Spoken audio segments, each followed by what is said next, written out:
रुद्रपुरा के एक छोटे से गांव में हर कोई रात से डरता था, क्योंकि जैसे ही अंधेरा होता पूरा गांव अपनी सांसें रोक लेता। खिड़कियां बंद हो जाती, दरवाजे अंदर से जकड़ दिए जाते और गांव की सुनसान गलियों में बस एक आवाज गूंजती, छन छन छन। एक दुल्हन लाल जोड़े में चेहरे पर लंबा घूंघट डाले धीरे धीरे चलती रहती।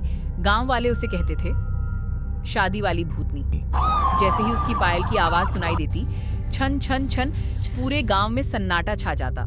एक एक करके हर घर की खिड़कियां बंद हो जाती, दरवाजे अंदर से जकड़ दिए जाते, माएं बच्चों का मुंह दबाकर चुप करा देती। कोई सांस लेने की आवाज तक नहीं करता, क्योंकि सब जानते थे अगर उसकी नजर किसी पर पड़ गई तो अगली सुबह उसकी लाश मिलती। कहते हैं कुछ साल पहले उसी गांव में एक लड़की की शादी होने वाली थी।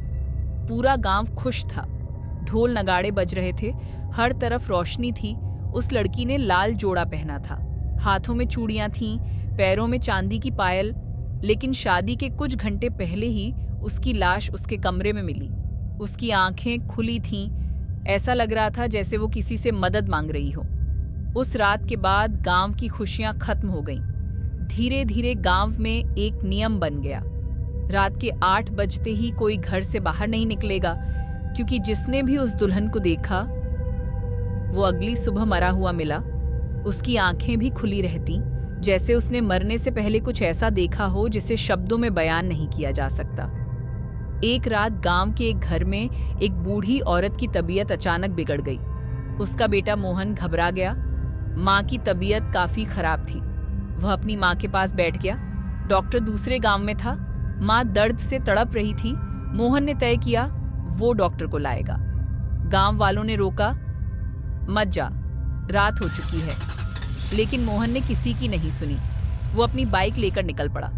गांव से बाहर निकलते ही घना जंगल शुरू हो गया, चारों तरफ अंधेरा, सिर्फ बाइक की हेडलाइट। तभी उसे सड़क के बीचों बीच एक दुल्हन खड़ी दिखी। लाल जोड़ा, घूंघट, पायल की आवाज। उसने धीरे से कहा, मुझे गांव तक छोड़ दोगे? मोहन डर गया, लेकिन उसने हिम्मत की और उसे पीछे बैठा लिया।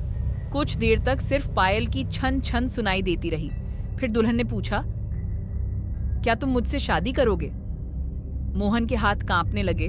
उसने धीरे धीरे पीछे देखा और घूंघट के अंदर कोई चेहरा नहीं था, सिर्फ 2 चमकती आंखें और काला अंधेरा। तभी बाइक बंद हो गई। दुल्हन जोर जोर से हंसने लगी। उसकी हंसी जंगल में गूंज उठी और फिर एक भयानक चीख सुनाई दी। सुबह गांव वाले जंगल पहुंचे। मोहन मरा पड़ा था, उसकी आंखें खुली थीं। माँ चीख चीख कर रोने लगी।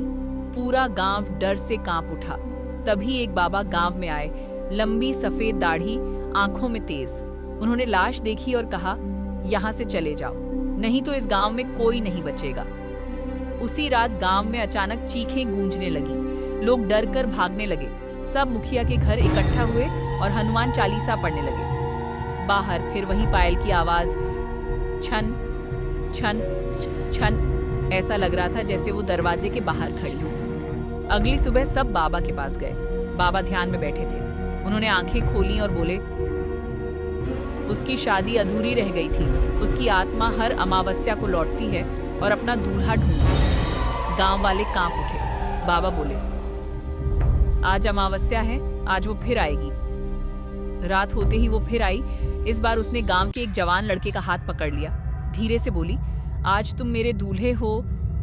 वो उसे घसीट कर ले जाने लगी। गांव वाले चीखने लगे।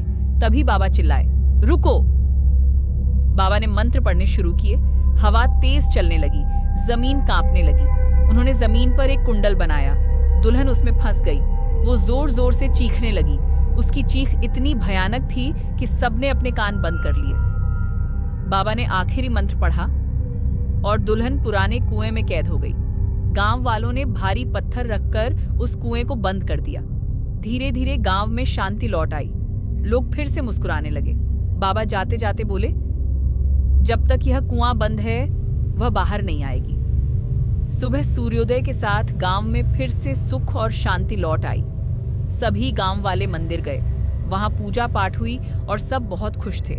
लेकिन कुछ दिन बाद एक बच्चा खेलते खेलते उस कुएं के पास पहुंच गया। उसने पत्थर हटा दिया। अचानक अंदर से काला धुआं निकला और उसी रात गांव की गलियों में फिर वही आवाज गूंजी, छन छन छन। अंधेरे में एक दुल्हन खड़ी थी। उसने धीरे से कहा, इस बार मैं खुद अपना दूल्हा चुनूंगी। एंड अगली डरावनी कहानी के लिए सब्सक्राइब करो और कमेंट करो अगली कहानी।